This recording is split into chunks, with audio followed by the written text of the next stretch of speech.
With more American-Cuban boxing in just a moment. All right, we're back live at ringside, Lola Event Center, and the Romero result. Pablo Romero did a job on Evander Holyfield in the light heavyweight classification, so the Cubans now lead by a score of 6-4. Of course, Romero is recognized as the world's best in the light heavyweight classification. Right now at ringside, we're between rounds of the heavyweight fight. And I want to tell you that as we pick up action, I'm hearing Sugar Ray and Leonard in the background still talking, Jimmy. We're very grateful to that young man. That's Henry Milligan, heavyweight. Princeton University graduate, multi-letter athlete, great wrestler, new to boxing, can be embarrassingly clumsy from time to time, but was elected the Athlete of the Year in his home state of Delaware. Just now a caution to Aurelio Toyo, who is a great fighter, the Cuban heavyweight. He clearly won the first round.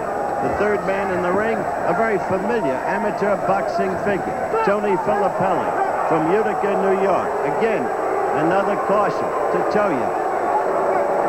Milligan will give you all he's got. He's a great competitor, fiery, beautifully spoken young man. Hasn't been an Ivy Leaguer in Olympic boxing since Eddie Egan back in 1920. But he's very raw, very rudimentary. Doesn't have the skills as the Cubans are pulling away in this dual competition. Remember, it's a competition that did not have in it the very great Mark Breland, who will be America's entry, I'm sure, in the welterweight classification, 147-pound weight limitation. These are the heavyweights, and it's a 201-pound weight limitation. Of course, the super heavyweight still to come. Philo Stevenson against Tyrell Biggs. And right back from a good right that Milligan took that hurt him comes Milligan. As you can see, there is an absence of professional class to Milligan's efforts, but he is steadfast, and the feeling is with his overall strength and competitive nature, he will turn out in the long run to be a good boxer. The dream, of course, to make the Olympic team. Somebody motioned out of the Cuban corner with coaching from the sidelines. Filippelli sent him out. And you just saw what I meant about embarrassingly clumsy. That's what Milligan was as he stumbled, nearly losing his balance, going halfway across the ring. We'd like to alert our local stations along the line that at the end of this round, we'll take a station break. Look at that. He took a point from Toyo for that. He's been cautioning Toyo, but down went Milligan, and the inevitable appears to be happening. That's over. That's the end of this fight. No question about it. So, the Cubans lead by a score of 7-4. And with the score 7-4, we'll return with more of ABC's Wide World of Sports after this from our local stations.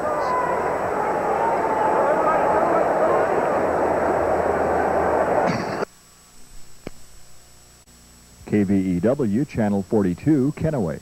The University in the Lawler Event Center. And still in the ring, the man who was knocked out by Aurelio Toyo, Henry Milligan, America's heavyweight from Princeton. And you'll watch the knockout now in slow motion. That's right. And Milligan was expertly cared for. They had the lights in his eyes, seeing if he was recovering properly. And when they were satisfied that he had all of his sensibilities, here, of course, is the official announcement as to the result of the fight. Only when they were satisfied that he had all of his sensibilities did they elect to go ahead with the usual announcement and the usual Olympic ceremony, lifting the upraised arm of Aurelio Toyo. These Cubans are great fighters.